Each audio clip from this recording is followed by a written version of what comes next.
Hi everyone. I'm going to be making something different, and I made a dish. I've made a Creole soup. I made a gumbo soup, which is a Creole soup. But this one is going to be a vegetarian gumbo soup. So I wanted to show you how to make this. I made this years ago from someone who wanted that same flavor that they received in a gumbo, but they were vegetarian. So I picked a lot of these wonderful, these beautiful green beans out of my garden, out of the community garden, and I cleaned them up and cut them into little bite size, and that's going to be the highlight. So I want to highlight the green beans, and what highlights the green beans are the peppers and the mushrooms. And this is really easy to make, but then I love okra. So, and you don't have to use it, but I love the flavor of okra in gumbo. And then I have a little bit of zucchini. I may or may not use it, so, and that kind of goes together with the texture that is pretty much equivalent to the gumbo. I mean the okra. You can't have gumbo without the okra. So anyways, so instead of using onions, this is a leek. This is like a half of leek, and then I put in a couple of bell peppers, and I want to really escalate the bell peppers, and I have some cut up carrots, and carrots have a lot of sweetness to them. So, and then also a couple stalks of celery. You can put as many as you want. So I'm going to heat up my skillet here, a cast iron skillet. Heat it up. I'm going to add, let's get some extra virgin olive oil. That's what I'm going to be using. About a tablespoon. About a couple tablespoons, because I'm going to start off with making a roux, and then I'm going to soften it up with just a little bit of grapeseed oil. And you could use any kind of fat, but I'm going to make this, you know, I don't want to put any butter in this dish. So, but you can use the butter. So basically, you start off with a nice roux, and I would say like a blonde roux. I'm going to go ahead and put like about a half cup. So about a half cup of, because I don't have too much, I don't have a lot. If I was making a big pot, of course, I'd make more, but this is your thickening agent. So this is kind of like, you want to cook your flour with your oil. That's basically what a roux is. And then you're just gonna, like I said, I've made this before and it's been years, but also this is like a gumbo. This is a gumbo soup. So I'm gonna put a little bit more oil in there, because you really want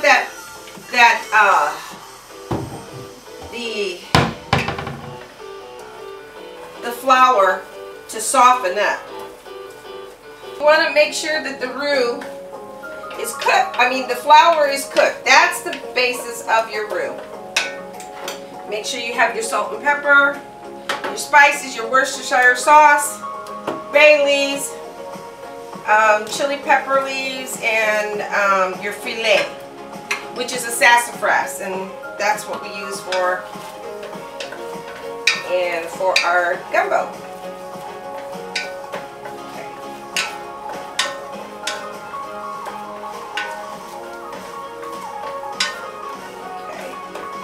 I like the smell of that. It smells really good. So I already have my cornbread. Can't have Creole gumbo soup without cornbread.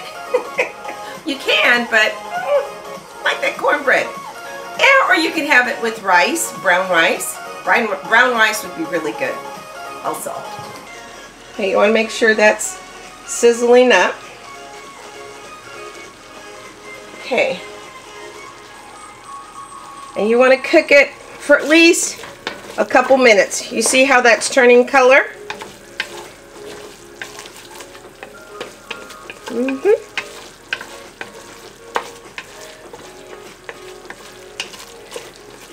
Gonna get that nice color in there.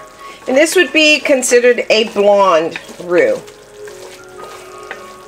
If you cook it and you continue to cook it a little bit darker, you can then it'll turn brown, and then you can get a black roux, which you can get a black roux, which is a traditional, your very dark roux, which is a traditional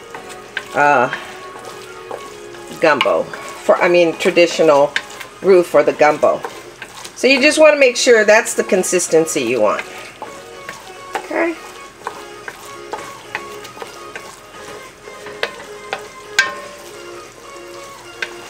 Okay.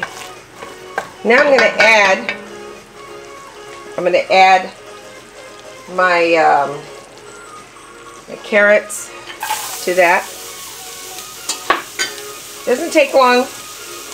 And I'm going to add my leeks. Make sure they're washed, they're thoroughly washed. And my bell peppers.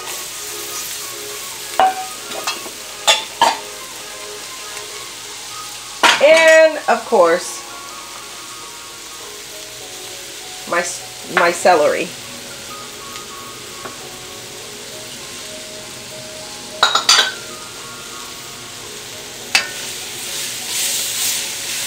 I'm going to stir that all in there.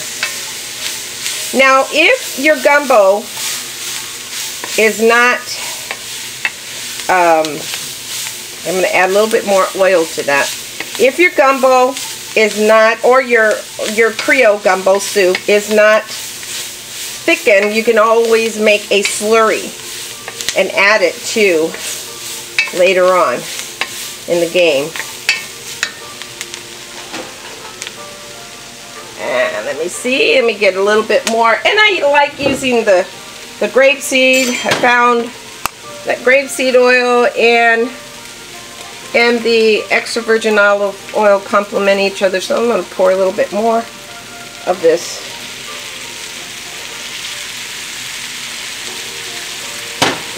Because you want to make sure all those veggies are sauteed. Nice and soft.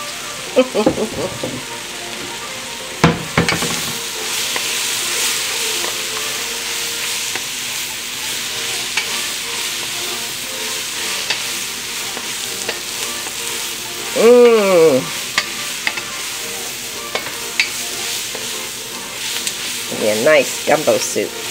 Green bean gumbo soup. But look at all those vegetables in there. I mean, there's plenty of veggies, and it's colorful and it's beautiful. I'm going to put a dash of salt, and what that salt does, going to help cook down those vegetables and get all the liquids out.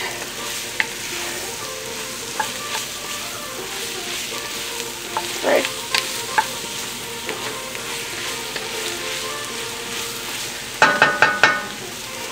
I'm going to make sure all that is cooked down. And you're going to cook it for a good while.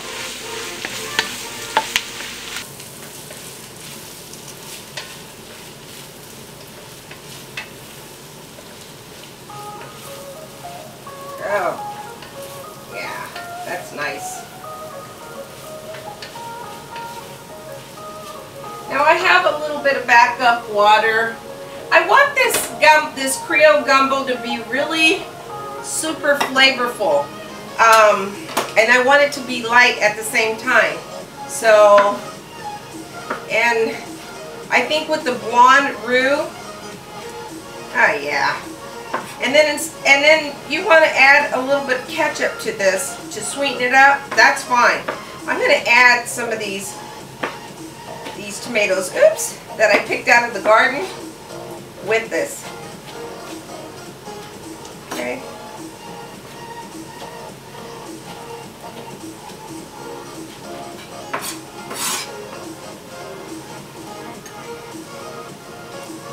So I'm going to go ahead and put that in there.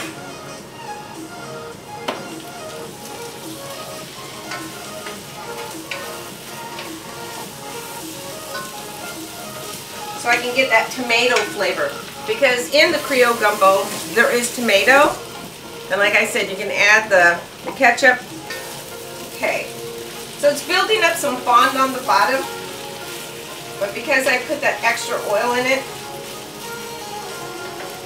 it's going to help a lot.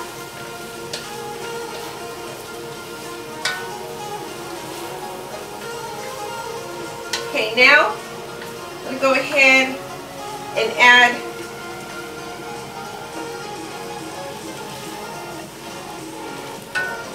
my green beans in there.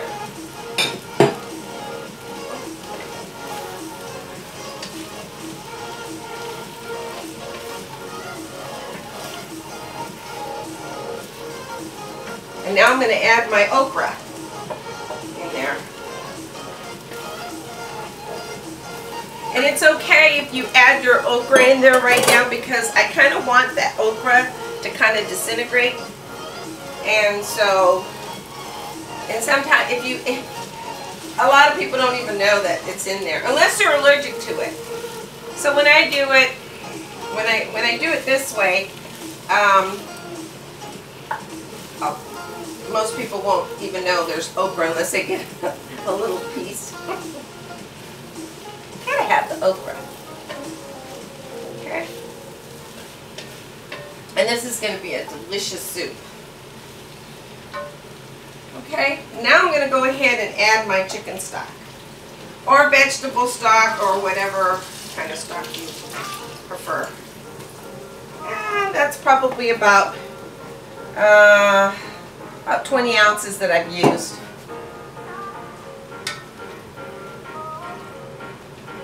And it's going to need more liquid. So I'm going to go ahead and add a little bit more of that. And then I'm going to go ahead and add, you can deglaze it with your wine, but I'm going to add a little bit of white wine in there.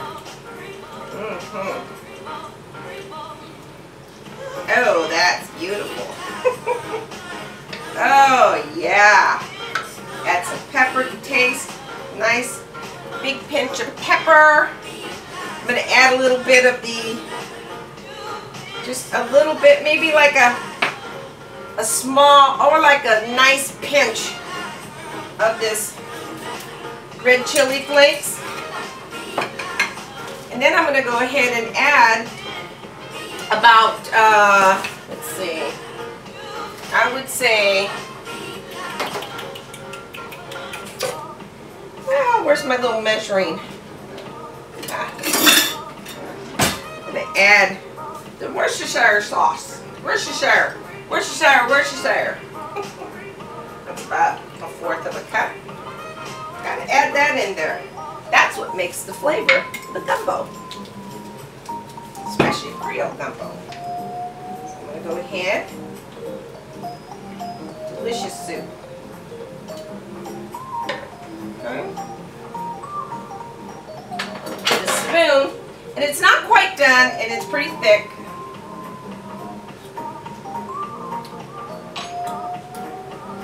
Some more salt. And more pepper. And some more Worcestershire sauce. Because you want to get that tamarind, and oh, those are really delicious flavors. Okay.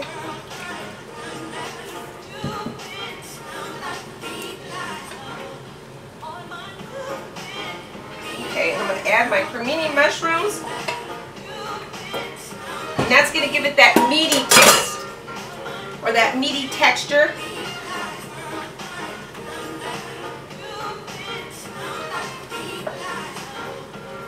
Give it a little taste again. Oh yeah.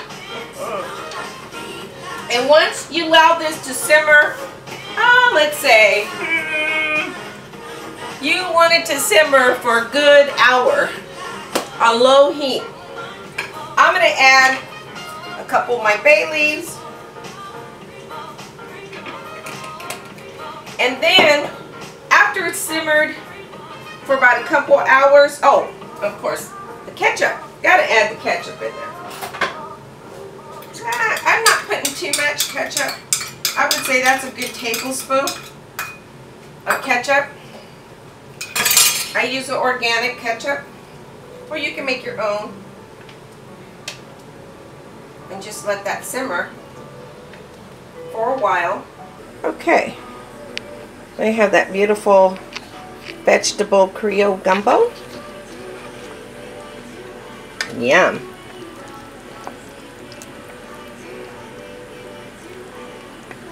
So I'm going to let that simmer for about an hour. And then, while it's nice and hot simmery, I will add my zucchini towards the end, because those will soften up a lot. So I'm going to cover it up. I'm going to put on low heat. Bring it to a boil. First I'm going to bring it to a boil. Okay. I'm telling you, this is a good alternative for if you have people that you want to feed and folks you want to feed. The flavor's there, and they don't care about the seafood or the meat. This is a good alternative. It's vegetables. It's the vegetable one. So towards the end, after an hour boiling, like I said, I'm going to add these, let it boil a little bit more, longer, half hour, and then I'm going to add the gumbo fillet. Just about a couple teaspoons. Not very much. You don't need a lot. So I'm going to go ahead and cover it up.